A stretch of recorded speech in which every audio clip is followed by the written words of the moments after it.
Isaiah, the 58th chapter. We're going to look at verses 13 through 14.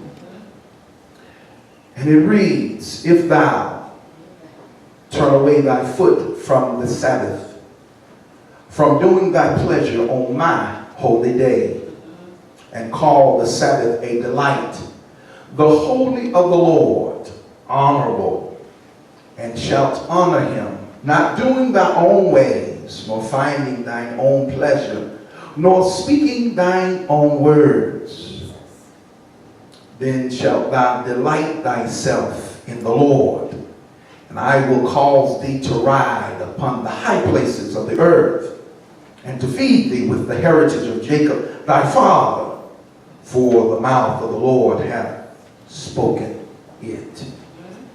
Our thought this morning is the blessings of consecration. Yes. Look at your neighbor and say, neighbor, the blessings of consecration. You may be seated.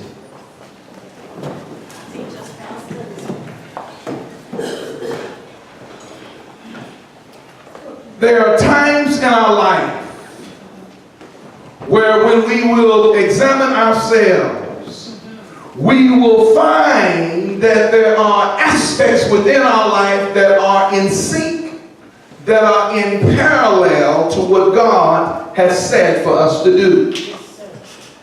If we were to do an assessment of our life, we would find easily that there are some things that I am totally and completely being in compliance with as it relates to the Word of God.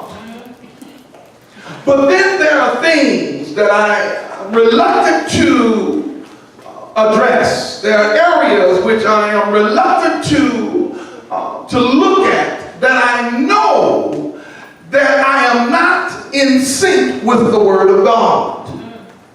And so then there are things that God brings to our forefront. It is because it is these areas that unless they are addressed, unless they are dealt with, we will find that these areas will become detrimental to our success. We will find that these things have the capacity to hinder and to keep us from fulfilling the will of God. And so then, as we are sanctioned, as we are mandated to prepare for elevation, then our elevation is sent by way of God for the purpose for us being more effective. But I cannot be more effective if I'm allowing the nuances within my mindset, within my attitude, to dictate what I'm doing, because they will prevent or hinder my elevation. And so then this is why God is pushing us. This is why God is prodding us to look at what is the landscape. This is why God is pushing us and questioning us to ask ourselves, is God satisfied with me? This is why God is shaking us in the middle of the night, because there are some crowns that we must let go of. This is why some things are happening in our life that are shaking us, because God is saying, bring me to the forefront of your life. Because I am a jealous God, and I will not be second to nobody. And so then we find that adversity shows up because we have excluded God. We have made God a passenger in our destiny, where in actuality he should be in the driver's seat. And so then when God brought the children out of Israel, he wanted to make sure that they understood that I am going to be first in your life. I'm not just going to be first when you're in trouble. I'm not just going to be first when you're going through a hard time. I'm not just going to be first when your back is against the wall. I'm not just going to be first when Pharaoh is coming after you. I'm not just going to be first because your children are acting a fool. I'm not going to, oh, y'all not hear what I'm saying. God says I'm going to be first in every aspect of your life. And so because of that desire, because it was God's will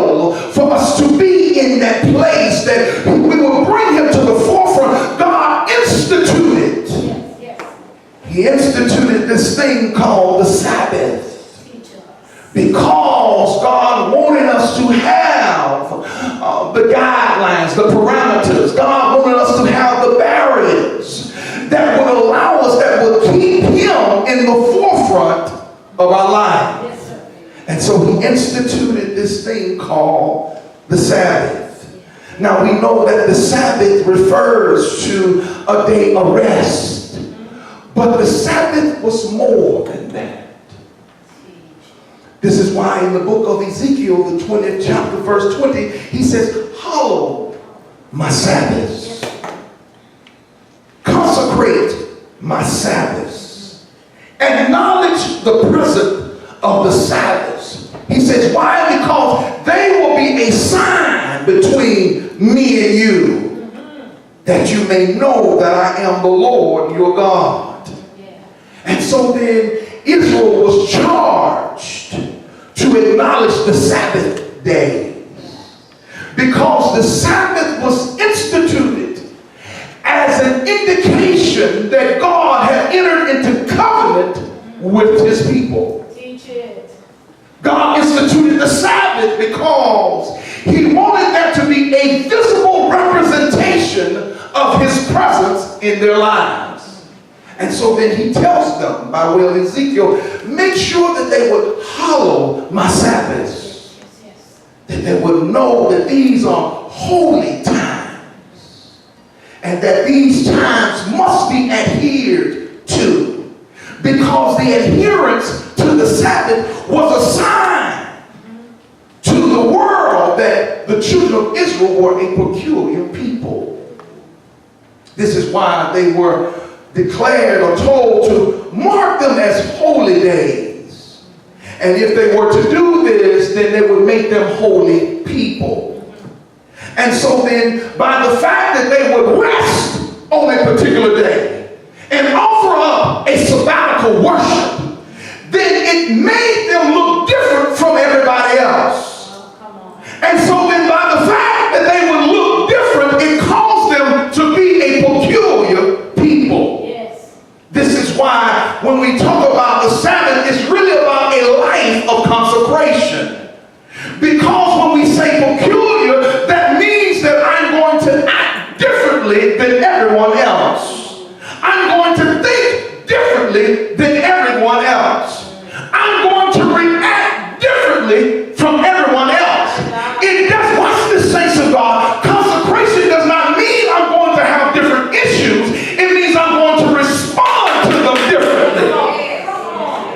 And so some of us are under the notion, this is why we are flabbergasted when things happen to us, because we thought because we sang on the praise team that excluded me from troubles. I wish I had some help.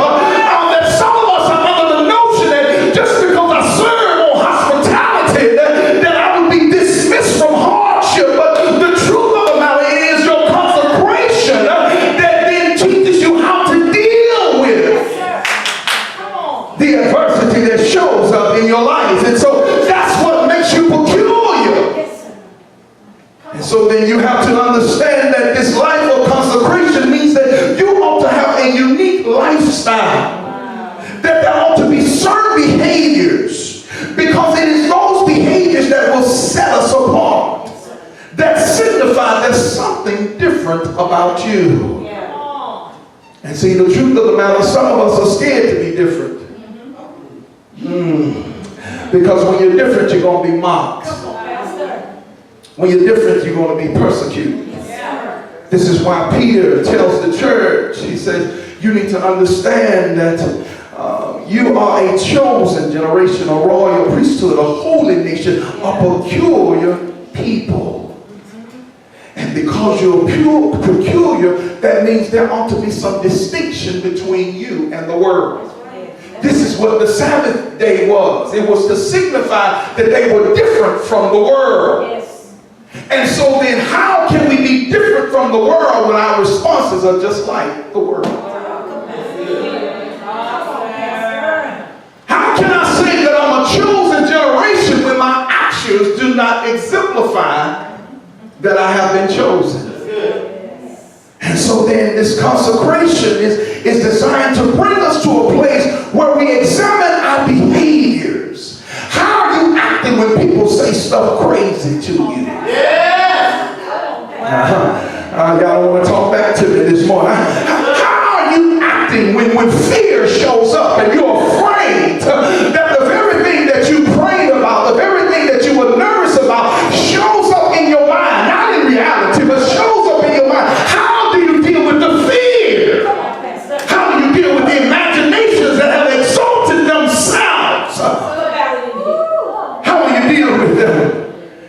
Peter says you need to understand that you are peculiar. And what makes you peculiar is not how you live, but the fact that it is inclusive of what God has done in choosing you and declaring that you are royalty, and declaring that you are holy, and declaring that you are peculiar. And so then I must realize that I cannot say that I'm a child of God and act like the heathens. And see, this is why the world begins to pressure us, because the world wants us to dilute our consecration because we believe that everything is okay. What's the harm to that? But this is why Paul, watch this minister declare. He said, not everything is beneficial to me. That's the word. Just because it's permissible does not mean it's beneficial to my calling. And so we got people in the church who want to do things that are permissible, not understanding that they're not expedient. And so this is why the world has a problem distinguishing you from itself. When Jesus said you are the salt of the earth, and what good is salt if it loses its capacity to change the atmosphere? Do you want to know if your atmosphere, you have that capacity? Do people say it and everything around you? See, they ought to get quiet. Oh, here she comes. See, if they're not doing that, that means they don't respect. But the reason they don't respect is because you had demonstrated consistently that you are peculiar. And so the world is confused. I can't tell what side you're on. Just because it's permissible does not mean it's expedient.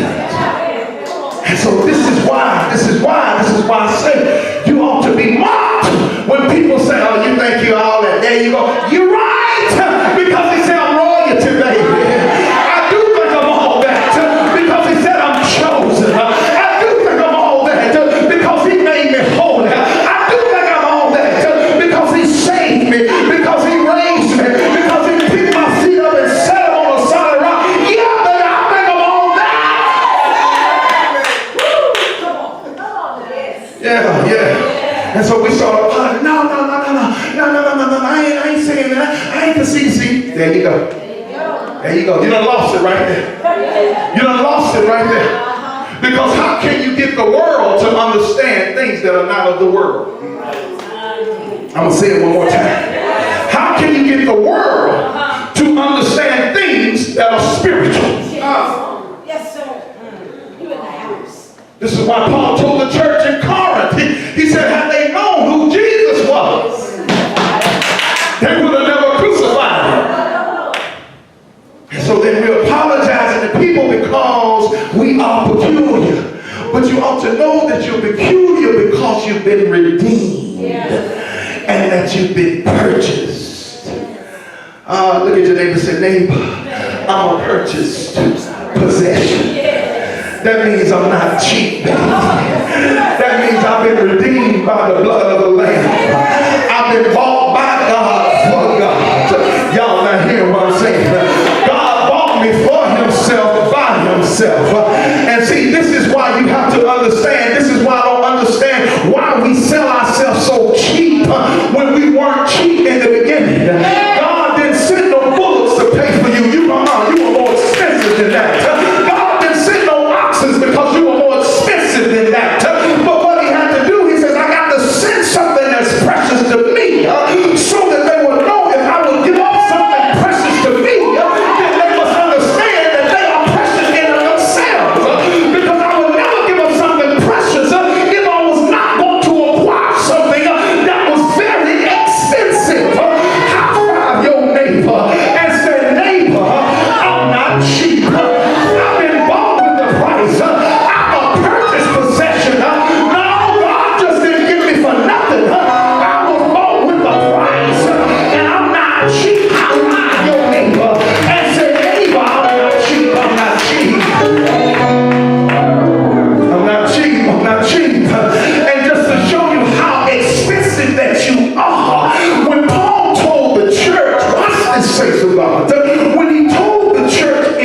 Ephesians, the first chapter, to help them to understand that they have been predestined, to help them to understand that they have an inheritance, to help them to understand that they've been a purchased possession, that they've been redeemed.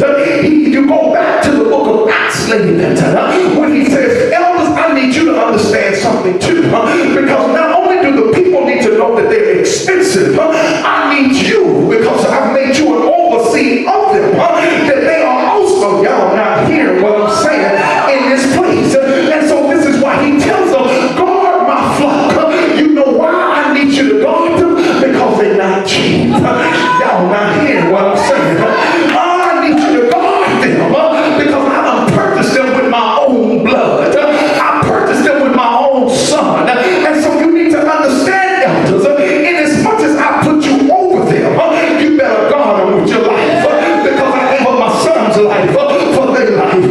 I wish I had some help in this place. Some of you don't realize how much God loves you. So much that he just didn't talk about loving you, but to the fact that he said, I'm going to let my son die on the cross so that you would understand that there's no greater love.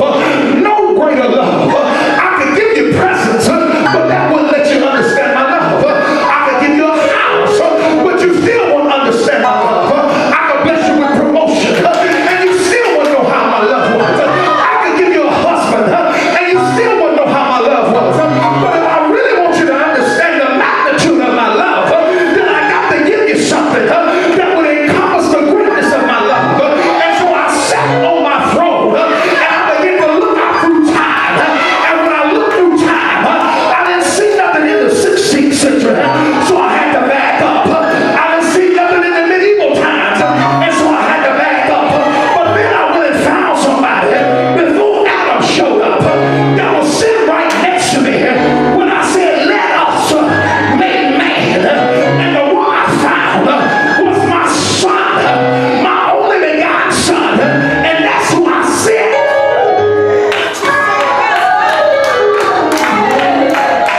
That's what I said. Because I want you to know how expensive that you are, baby. Ah, baby, you're expensive to God. And just because I was bought as is, don't mean I'm left as is.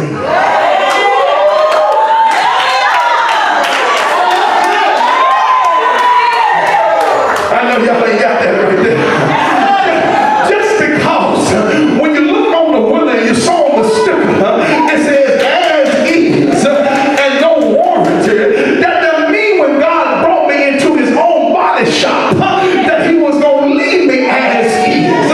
Because when he rolled me up under the body shop, the Bible says he gave me a new heart and a clean spirit. The Bible says that he gave me a deposit. The Bible says not only did he clean up my insides, but he turned my outsides around. And so then you have to understand I was born as is, but God didn't leave me as is. Oh, no, no, no, no, no. Oh, no, no, no, no, no, no, no. And see, this is why we ought to come in and shout the walls down. Because the truth of the matter, Brandon, I didn't look like this when he bought me. See, y'all forgot. I know you got your new hairdo. I know you got your new fingernails. I know you done sat at the beauty salon for 6 hours. But the truth of the matter, Miss Peggy, they weren't like that when God bought us. In fact, when God bought us, I was tore up from the floor. When God bought me, I was doing the cabbage patch. When God bought me, I was doing the stanky leg. When God bought me, I had Hennessy and Coke. When God bought me, I just left the Black and Miles. When God bought me, I just come out of the crack house. When God bought me, I just got out of the whole house. Look at your neighbor and say, hey, why ain't you?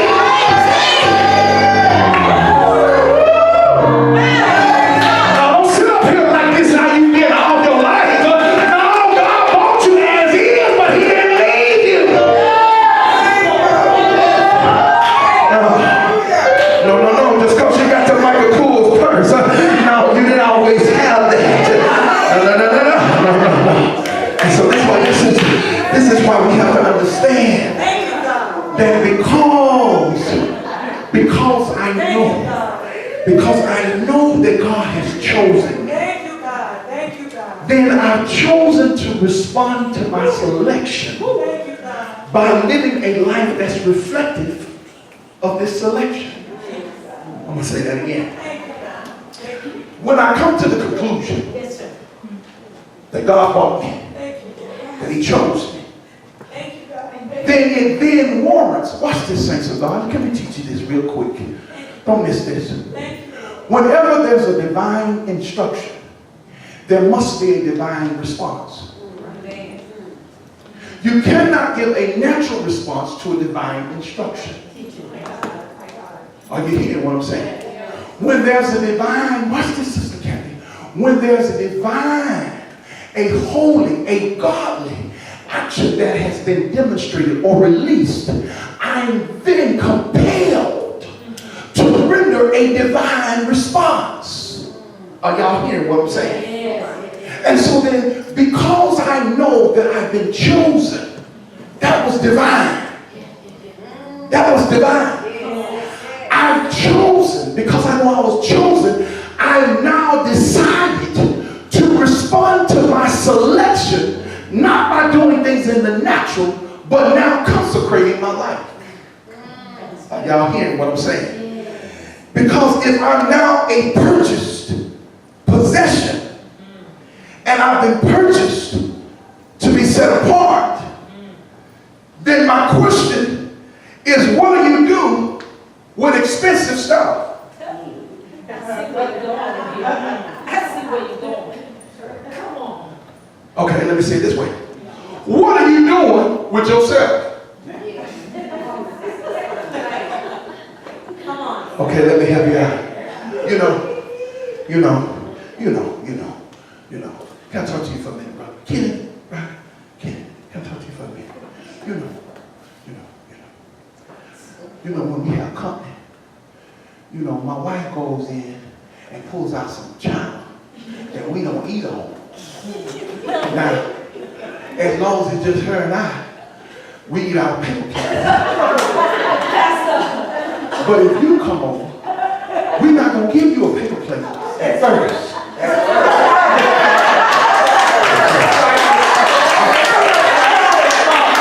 We're not going to give you a paper plate first.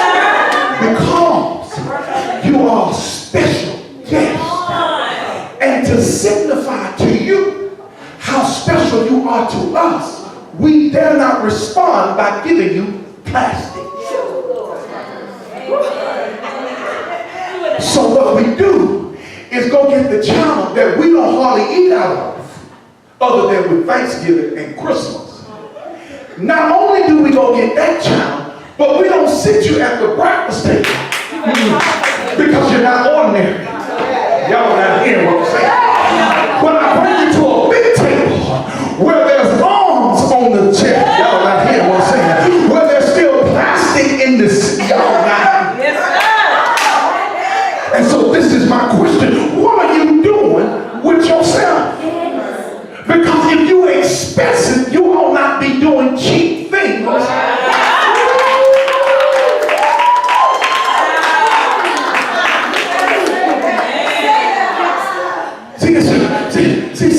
See, because I understand how expensive I am, in some places I just don't go.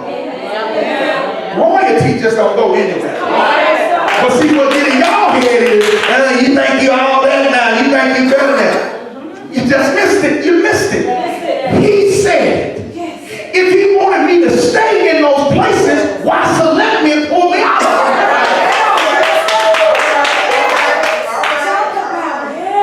Why allow his son to die so I would come out of the place to go back? So this is why I asked the question, what are you doing with yourself? Because you're not cheap. You're not cheap. There's a book that some of y'all need to read this book. It's called Rich Dad, Poor Dad. And see, some of us, we don't understand how expensive we are. And so then because we think cheap, because we grew up poor, we still have a poor man's mentality. And so it is that poor man's mentality that fights the word of God.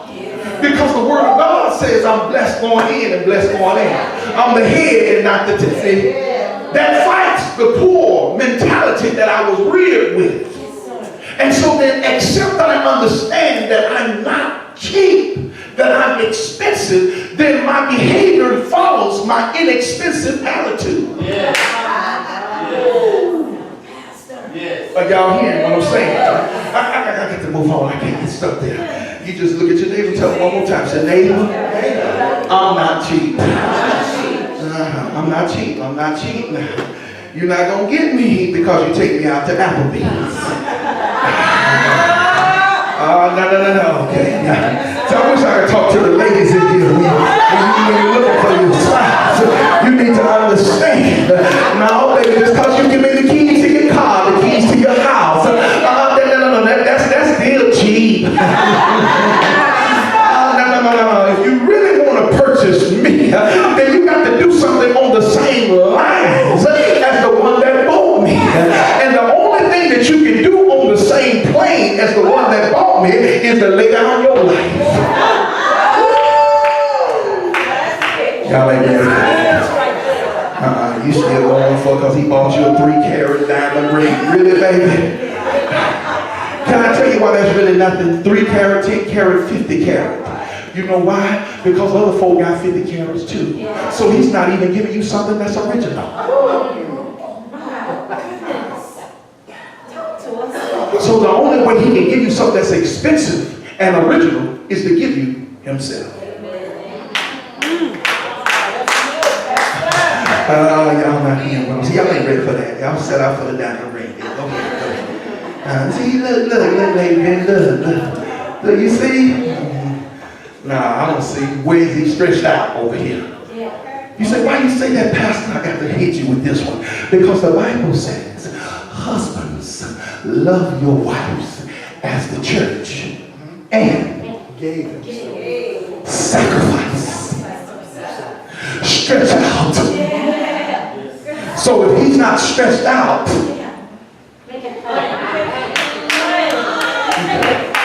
okay, let me keep going. Let's jump to this. Understand that when God instituted the Sabbath to mark the children of Israel, when he told them to do the Sabbath, because the Sabbath represented a day, the end of a week, the beginning of a week, depending on which calendar you go by. And so then the Sabbath was where they began and where they would end. The Sabbath is what was their guide, their governor, their barriers, their lead, their escort, their compass. And so then our consecration is just like the Sabbath. Because the Sabbath, our consecration dictates what we'll do and what we can't do. Are y'all hearing what I'm saying?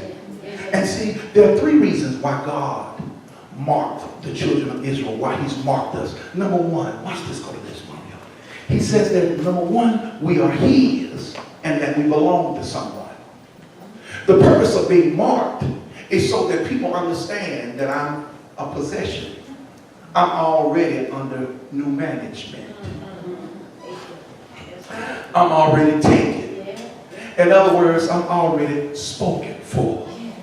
And so then this is why God marked the children of Israel, because he wanted the world, the other nations, to know that these right here belong to me.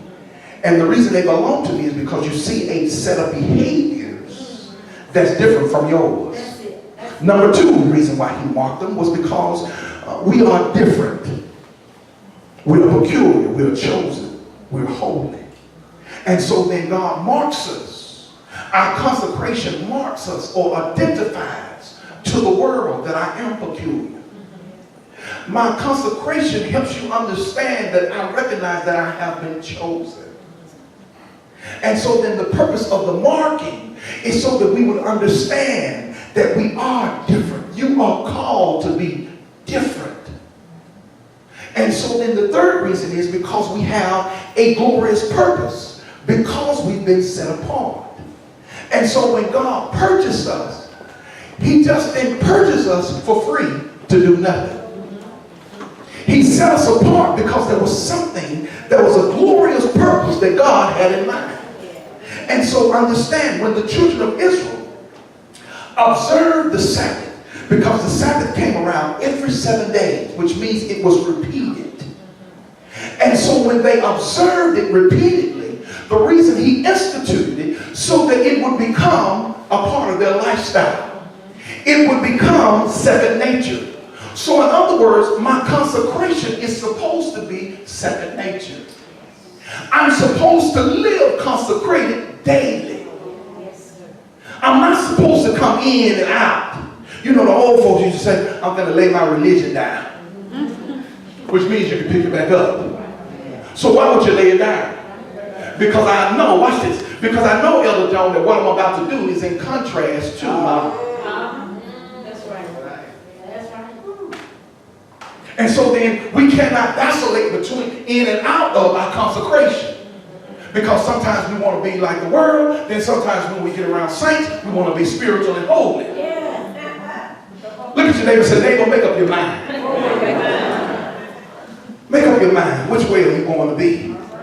And so then this is why God instituted the Sabbath, because the Sabbath would keep them from doing things that were not reflective of them being chosen. The Sabbath was to keep them and to help other nations to understand that, look, you have someone who loves you. You have someone that oversees you. And so then the Sabbath was to become their insignia. It was to become their signpost. Consecration is supposed to be our signpost. What distinguishes you from everyone else is your consecration. Do you live like everyone else lives? Do you talk like everyone else talks? Do you respond like everyone else responds? And so then this is why when he says, hallow my Sabbaths, because you need to understand that if you do these things, there are some blessings tied to them. But make no mistake, there are some stipulations. Look at verse 13 in our text. Watch this. He says, number 1, he says, if you keep your feet from breaking the Sabbath and from doing as you please on my holy day. That was a stipulation. He says that you got to keep your feet from breaking the Sabbath and doing what you want to do. Which means he was addressing not only their conduct, but their calling. Watch this. See, some of us live like we don't have no calling. And when I say calling, I'm not talking about preachers. That's right. See, when we didn't know no better, we thought every time you say calling, we're talking about called to preach. No. All of us were called. Amen. All of us were called to do a different work, though. That's right. Some of us are called to sing. I wasn't one of them. Amen. Some of us are called to preach. You weren't one of them. Some of us are called to administer. Some of you are not good at that. And so all of us have been called, Jamel, but you've been called differently. And so then what the Sabbath, what consecration does, is help me understand there are some restrictions that fall in line that I have to adhere to because they are in sync with my calling. Yeah. That's good. Good teaching. Because of my calling. Deshaun, you can't get up on this mic and tell the people, holy is he, and raise hell. Come on. Yeah. That's right. We can't do that. Because it sends a mixed message. That's right. That's right. And you say, wait a minute, but Pastor, don't nobody ever see me. Raise hell. That's the problem. Because your conscience That's it. is not to the point where you are conscientious of God's sin. Because it wasn't the people that called you. I called you. So who you ought to be conscientious of and mindful of is what I see you do. So where can I go that he won't see me? How dark can a room be that he still won't? How far out of Texas can I drive that he still don't about? Okay, y'all ain't ready for this. See, we gotta be living double lives. I can talk about it because I've been there. I can talk about it because I've been there. I've been there. Because I live one way on Sunday in front of you. And then I live another way during the week. Y'all don't want to be real with me. But it's okay because God says, I see where you are, but come higher. Because I told you, I bought you as is, but I'm not going to leave you as is. I know you were inconsistent when I bought you. I know some days you would run and some days you wouldn't run. Some days your app would work and some days your app wouldn't work. When I bought you, sometimes the windows would let down and sometimes they wouldn't let up. But just because I bought you that way doesn't mean I'm going to leave you that way. And so this is why he said, if you can keep your feet from breaking, from stepping outside of your calling, if you be mindful of your conduct, that there are only certain things that you are allowed to say and do.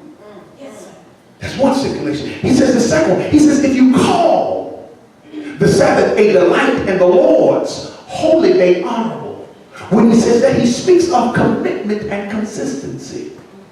See, one of the problems as saints that we miss in the Word of God, we think that everything is immediate and sudden. When there's some things that God tells us to do that we ought to do consistently.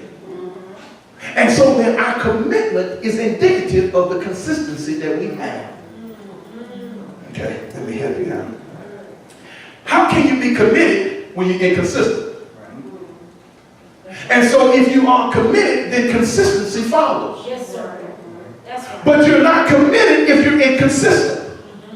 And so then he says, if you call the Sabbath day a delight, that means, watch this. Don't, in the beginning of the year, you know how we excited. It's a new year. Happy New Year. Happy New Year. And everybody runs to church. But then when we get into October, well, we got to go to church again. See, we done lost our consistency. We're not as committed as we started out in January. Because we don't allow situations to happen in our life to quench our fire. When you ought to be just as adamant today as you were in the beginning of the year. When you ought to have the mindset that no demon, no witch, no warlock, no hell or high water is going to keep me from blessing God.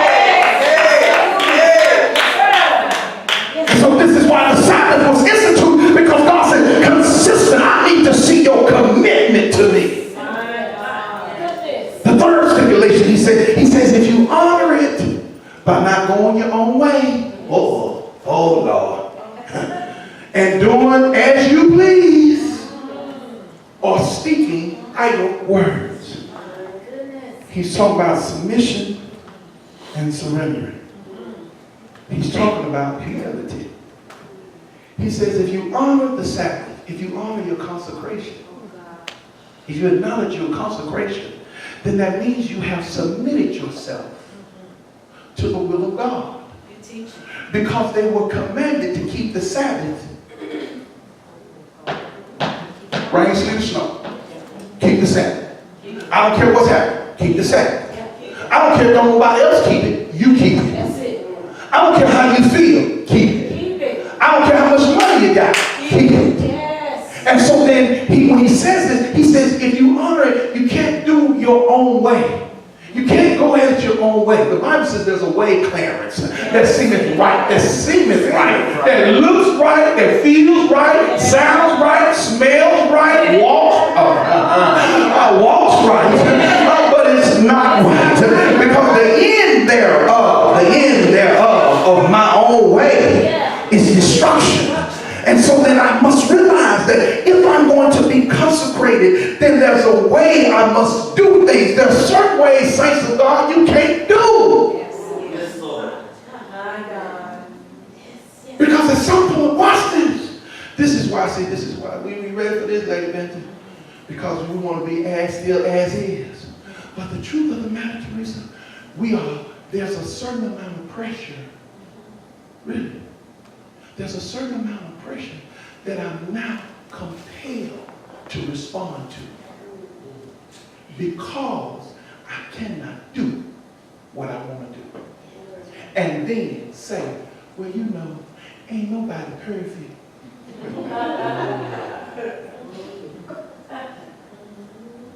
Come on, you know, you say, well, you know, the Lord knows my heart.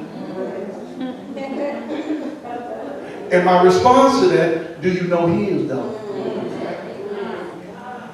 Yeah, he know yours. That's why he said in his word, the heart is wicked. Next. Next. Do you know his? Yeah. And so then I cannot allow myself to fall in this complacency and make excuses when I'm compelled to surrender. I cannot do what I want to do, even though I feel like doing it. You talking. There are some things, Clarence, I feel like doing that I just can't do. Can't do. Talk. There are some things I really want to say, Aisha, that I really can't say. That if Big Mama say, bite your lips. Jesus. Or if Grandmama say, you can't say nothing nice. Okay, y'all had the same grandmama then. And so because of my consecration, then I have to surrender that those things are outside. Cussing you is outside of my consecration. Giving you one of these fingers, and it ain't this one, is outside of my consecration. And so then, watch this. I have to walk in forgiveness because that's inside of my consecration. I have to let go of some stuff because it's inside my consecration.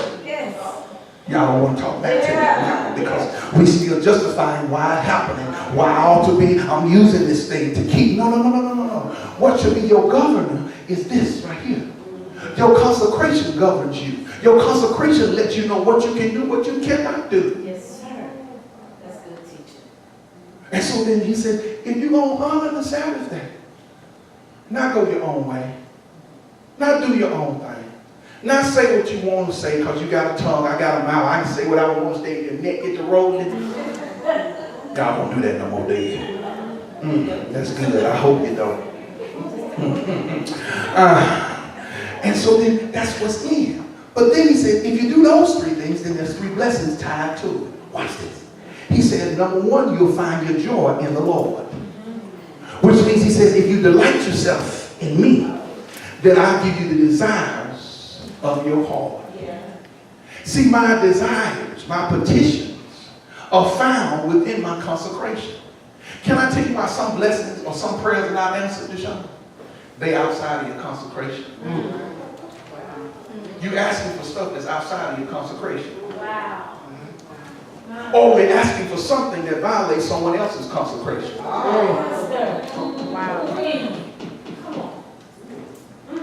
Oh, yeah. Okay. I don't know. Well, I'm telling you what you told me. So he says you'll find your joy in the Lord. You'll find your joy, your peace. You'll find your tranquility in the Lord. What you're looking for is not in a man, a woman, a car, a house. Because, you know, the truth of the matter, you ever get something new and after a while, you know, it fades. The excitement and the thrill that you had when you first got it begins to diminish.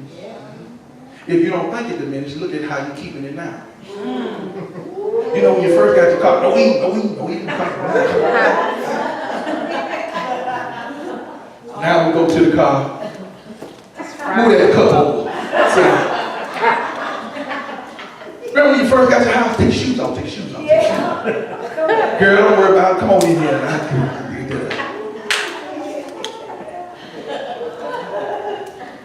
Because we've allowed things to take us away from.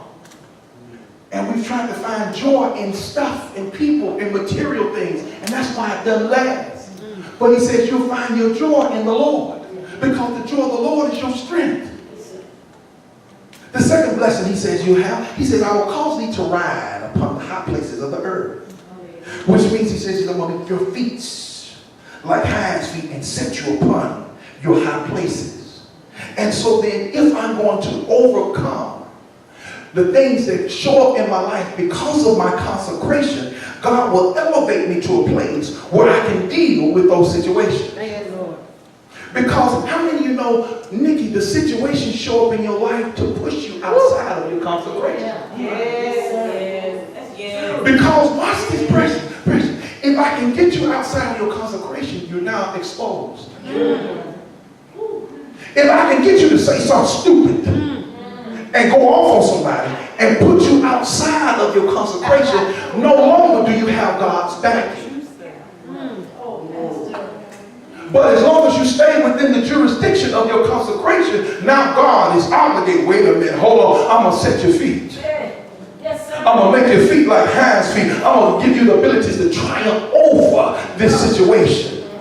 But if I take matters in my own hands, which then has put me outside of the consecration, I no longer have rights to the word of God. Because I hadn't done it the way God said do it.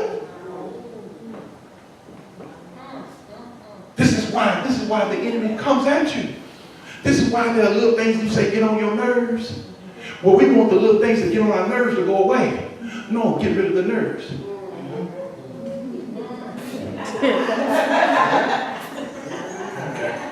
Okay. Well, keep doing it your way and come back and see me in about 10 years. Get rid of the nerves. Yeah. See, what do you mean by that, Pastor? Stop being sensitive to that thing.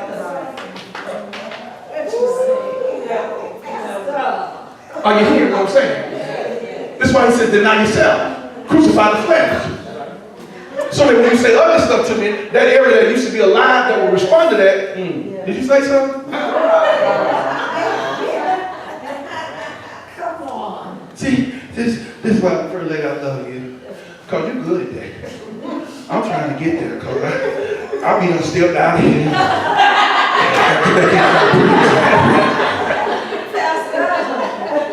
But then she stayed. Someday, okay. Wait a minute, hold on. Tony fixed me, brought me back. Praise the Lord.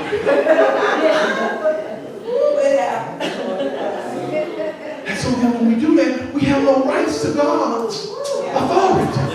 Because we stepped out. We stepped out. Then the third, this is the last one. He says, I will feed you with the promised heritage of Jacob. Watch this, oh God. He says, I'm going to feed you with the promised heritage of Jacob. Now, I asked this question, why didn't you say Abraham? Because we all know the seed of Abraham. Well, the reason he doesn't say Abraham, because Abraham had two sons.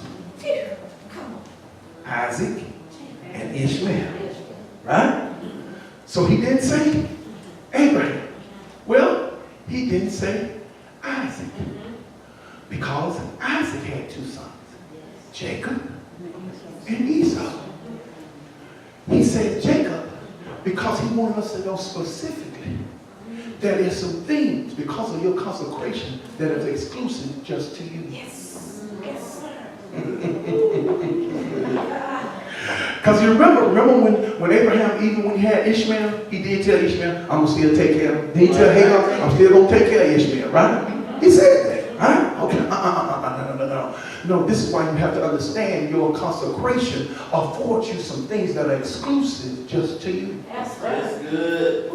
Are y'all hearing what I'm saying? And so then if I live a consecrated life, that means I have my petitions answered. I have the authority. I have the position that I need to walk over any and every situation. But I cannot violate my consecration. I must adhere to my consecration.